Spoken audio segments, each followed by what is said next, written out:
Coming up, what an excellent day for protesting.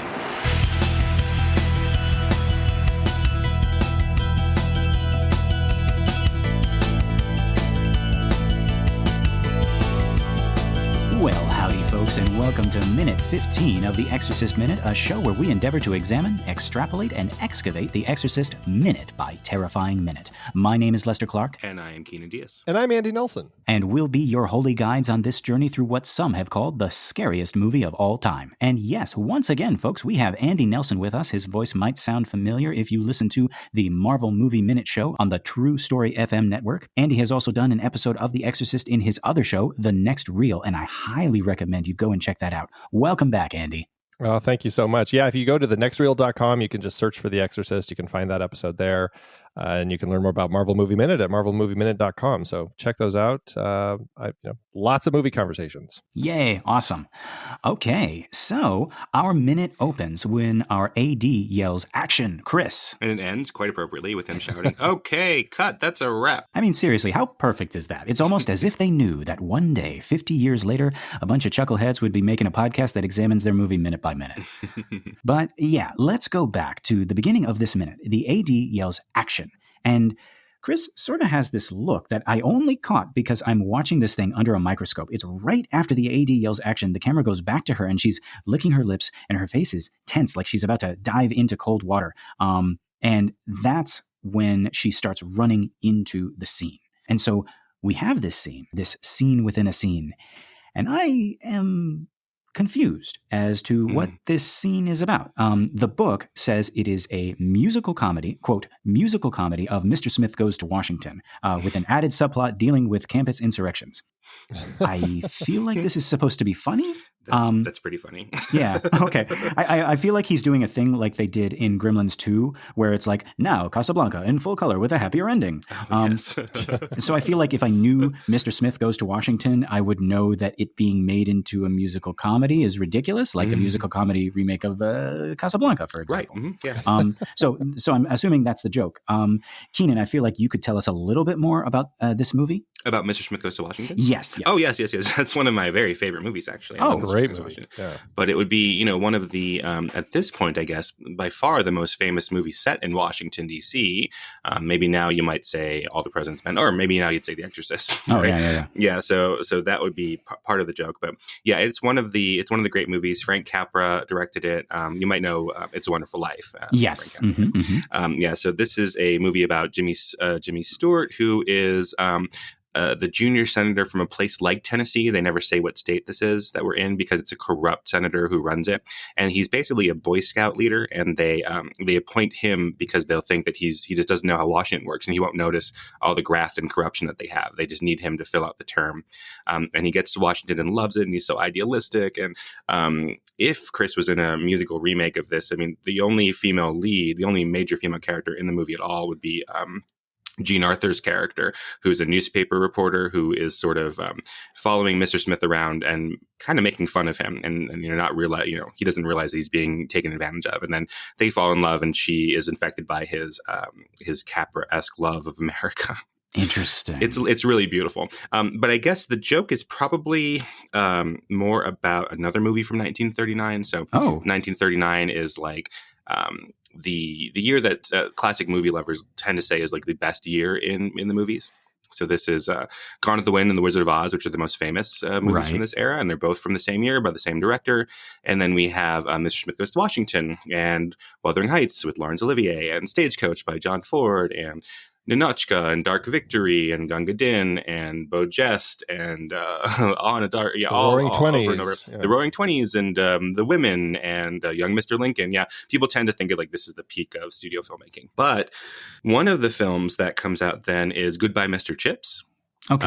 And Goodbye, Mr. Chips had just been turned, by the time that Blatty's writing this, had just been turned into a musical that is usually derided as one of the stupidest things that Hollywood has ever done, is to make a musical version of Goodbye, Mr. Chips. Oh, I see. Okay. That's about a teacher, is what that one's like, over right. 30 years. Yes. It's a very, very much kind of a life story as he's becoming a teacher and inspiring his students, sort of thing. Yeah, and there's one kid, there's a child actor who they keep using to play like the new student, and like because he's around for like 40 years, and so they keep using this one kid actor who's like, "Hello, Mr. Chips," and it's like, "Oh, here we go again with a new batch of kids." Yeah, it's the Cloud Atlas kid who keeps popping up. Yeah, but so this remake of Goodbye Mr. Chips was part of this 1960s attempt from the studios, because they were in this really precarious place economically, where they had to spend a lot of money in order to get audiences back to the theaters, because it was this huge period of decline starting from 1946 to 1972. There was, each year the box office take of America would go down, like every single year.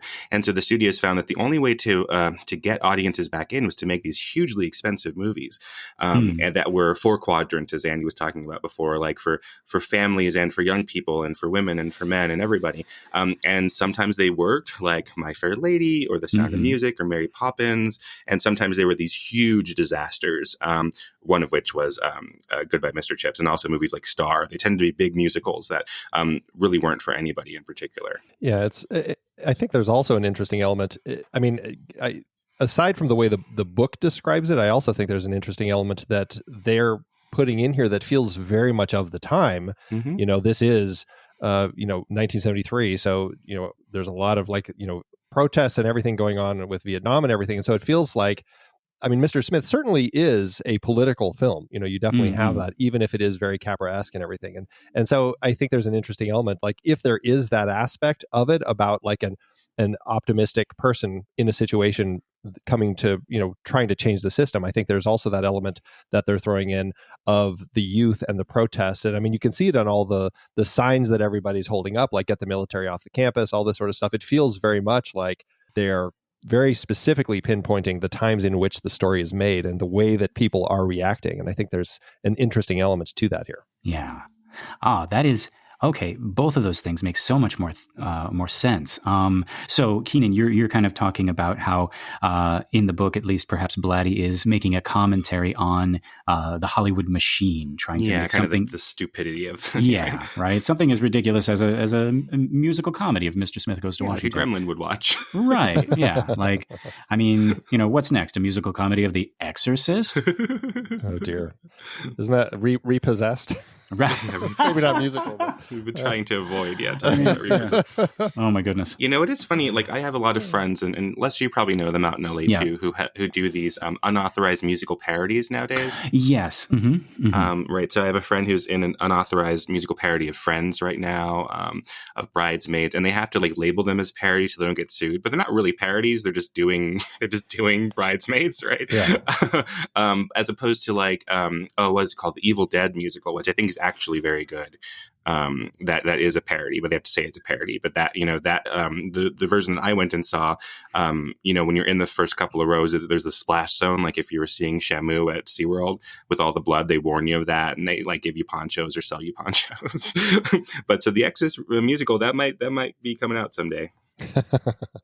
There's also an interesting element to what Chris is saying, or Chris's character is saying here, which is all about the system and working within the system and trying to convince these students who are really ready for this insurrection to work with the system and try finding a way to kind of make things happen through means that aren't necessarily going to tear the building down. And I think there's an interesting aspect to her journey in the story about working within the system and finding the right system to work within to help her daughter. So I think there is an interesting kind of a thematic connection to what she's saying here in this particular scene of the movie within the movie to what she is going to be doing, because I mean, the Catholic system wasn't her system at all. Right. But here she is now having to trust the system in order to save her daughter.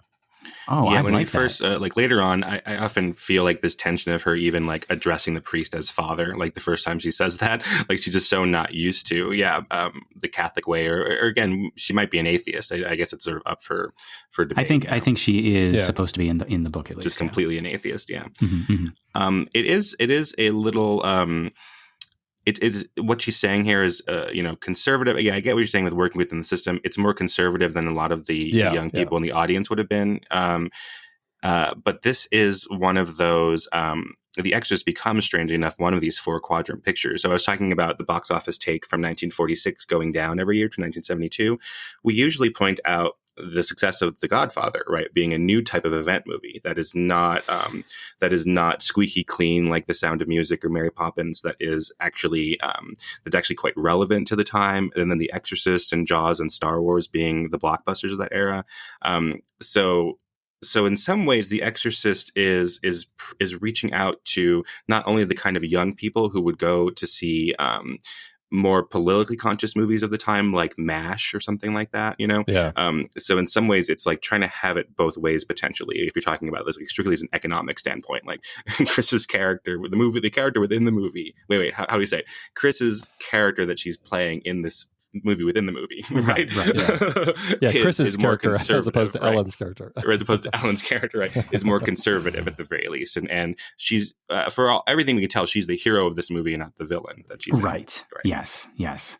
Okay, that makes a lot more sense. And thank you guys, because I was really trying to see if there was something in there to connect it with the story of The Exorcist. We talked about this. Yeah. Keenan, you mentioned the what was it? The Carmen coincidence? The Carmen coincidence. That's Roger Ebert's term for it, right? Right, where the book or the movie that characters are looking at is thematically linked to the story that they're in. Yeah, and I like Andy's interpretation that it does have something to do with it. Yes. So I'm really glad we were able to find that. Because when you're watching it minute by minute, right, you're trying to read everybody's signs right. and their little their little acronyms that they have on their protest signs. Right. It was also making me think of Andy was talking about Vietnam, but also I know it's related, but like the Kent State shootings, which was the National Guard, right, shooting student protesters, unarmed, nonviolent student protesters, and they were shot on a college campus in Ohio. So that seems a little relevant here. Yeah. And I did have some notes on Vietnam, but I think both of you guys beautifully kind of like covered all of that. So now my question is, do you guys think, like, for Friedkin, do you think it's enough? Like, he'd be okay with us thinking that this is like a Vietnam thing, or like what you were saying, what was the name of it? The shooting? The Kent State shooting. The Kent State shootings. Because either way, like, whether it's a musical comedy remake of, some iconic movie, or a movie about the evils of the war in Vietnam, or about school shootings, those don't have much to do with this story. Although I have heard this film mentioned in conjunction with Vietnam in terms of when it was released and the sort of conscience of America is sort of in this like, wait, are we the devils kind of way? I always find that a fascinating exploration, and oftentimes I find that I don't think about it often enough with films about like what is the time that in which this was released, like what are the zeitgeist of the times really saying about what films are coming out. And yeah, I mean, you can look at it like what were the films coming out after September 11th, and how things shift with different politics and everything. Right. You can you can actually see a difference in like the Harry Potter series, where so the Harry Potter books are written before September 11th. Harry Potter 1, 2, 3, 4, and Harry Potter 5 is the first book written after September 11th, and that one becomes about this tyrannical new headmistress, if you will, Imelda Staunton's character, who comes in and is now priding security over privacy. So, I mean, you see a really clear delineation in there, and that just happens to be one of these, natural experiments, as an economist would say, like this is, this lineup that wasn't planned. So even if J.K. Rowling isn't consciously thinking about it, the movies after that, or the books and movies after that, are very much of the time. Yeah, if we can talk about Vietnam for a little bit, Hollywood didn't make a lot of movies about Vietnam directly. So the first Vietnam movie is The Green Berets with John Wayne, and it is a very popular film. John Wayne, by some measures, the biggest movie star of all time. But on the left and on in younger circles, they hated that movie. They thought it was just disgusting to make this movie about this very un-World War II like war, Vietnam, and to just pretend that it was like a good war like World War II, where that was a little bit like, the Vietnamese are evil and they're awful and we are the right one, with the cowboys going in and doing all that. So besides that, Hollywood tried to avoid it. So you think of MASH as this anti-Vietnam War movie, but it's actually set during the Korean War. But everybody at the time, sort of read between the lines, say this doesn't look or feel like the Korean War. This is Vietnam. But we don't get other Vietnam War films until after the war is done, really. Yeah, it was a much more complex probably because of the complexities, and it was easier during World War II to make raw America movies because it felt so much more black and white. And I think there was such conflict during Vietnam internally that it made it hard to want to sell something in any direct way at that time. Right. Yeah, so we have some World War II movies in the 70s, like say Slaughterhouse-Five, which is more of like, even though that is textually about World War II, the audience reads it as about Vietnam because it is morally gray, and it is not about heroes. You start getting things like Coming Home as Vietnam stories.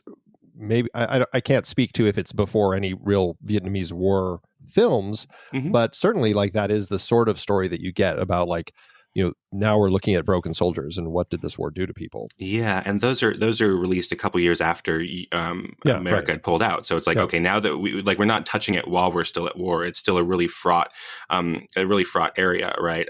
Jane Fonda, as we said in a previous episode, turned down The Exorcist because it was too commercial, and she wanted to make movies like the ones that she was making with her husband in France that were anti-capitalist in their nature. She comes back for movies like Coming Home, but it takes until after the war is already finished. And, so yes, those movies are brave, like Coming Home and The Deer Hunter.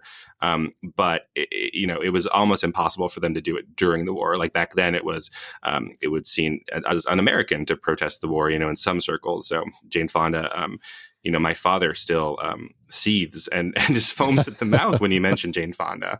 To even mention like, oh, Jane Fonda's on this new, silly show called Grace and Frankie with Lily Tomlin. He just can't help but telling these myths about what Jane Fonda did during the Vietnam War and her protest there.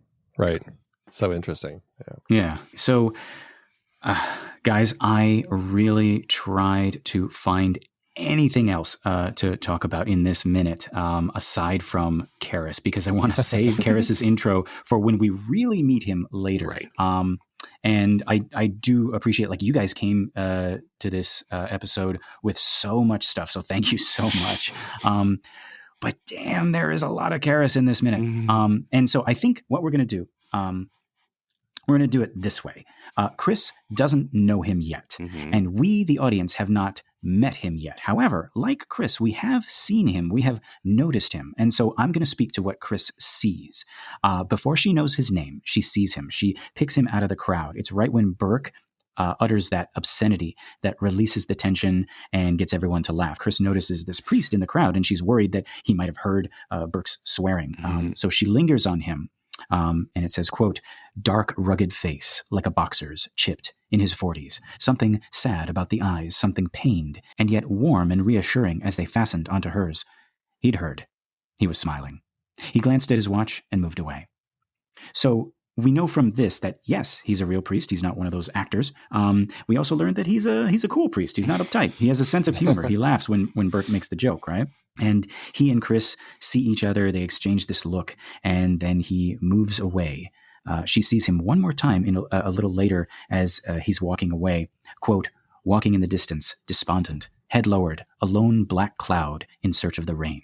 I love that description. Yeah. And it's pretty much what we see here as he walks away from the movie set. Just this sad, lonely guy, this lone rain cloud. Our AD yells, okay, cut, that's a wrap. We get about 7 seconds of Chris walking down the university steps toward us, all done with the day's filming. And indeed, that is a wrap for us as well. Gentlemen, is there anything else we want to talk about in this minute? Yeah, I actually do. So it's really great that Andy's going to do a No Country for Old Men podcast soon. Is that right, Andy? Oh, I'm sorry. Did you not announce that? Okay. It hasn't been announced, but I'm so sorry. It's fine. Okay. It can be announced right here. The on-air and off-air life is blurring to me. I'm sorry. But I was talking a lot about that with the idea that we have 3 different versions of a main character. We sort of lump these things together: main character, hero, protagonist. And No Country for Old Men is this movie that very clearly splits those 3 roles out. And in The Exorcist, we sort of have something similar, right? Chris is sort of the main character. We're experiencing a lot of the Catholic Church through her. She's our audience surrogate, if you will. The movie is over when Chris's story is over, not when the other 2's story is over. Marin is sort of our hero. He's someone who we can look up to and is sort of more mythic than the others. And Karras is this character who is somewhat of the protagonist, right? Like he's going out and making these things happen and driving the plot forward. And we do this really cool beautiful thing in this minute where Chris is on the megaphone looking out. And we have this really wide shot of the campus, and we have the slow zoom in. That is one of the ways that we say, like, okay, not only is this priest a real character, like we are sort of even transferring the mantle of main character to him for a little bit, right? Because the shot is so noticeable that we are doing this long mechanical zoom as opposed to just a cut to him or a physical camera movement, which tends to be less noticeable to audiences. It's a great director tool that Friedkin uses here to kind of give us that shift of perspective, and because it's not even really designed in a way, I mean, like the way that Blatty wrote it in the book, where it's Chris noticing him walking away. It's really us noticing him walk away. It's really kind of outside the scope of the characters, and it's that God perspective. If you want to go into kind of like the Hitchcockian way of looking at the film, this is Friedkin telling us we're going to now, we want you to notice him because this is going to be a prominent character moving forward. Yeah, these really long zooms are, and so in talking about the zoom, we're changing the focal length of the lens, so it's not the camera's not actually moving. Sometimes people who are new to film studies or film students have trouble differentiating them, but we tend to say that like a zoom feels more mechanical or more noticeable, a little bit colder.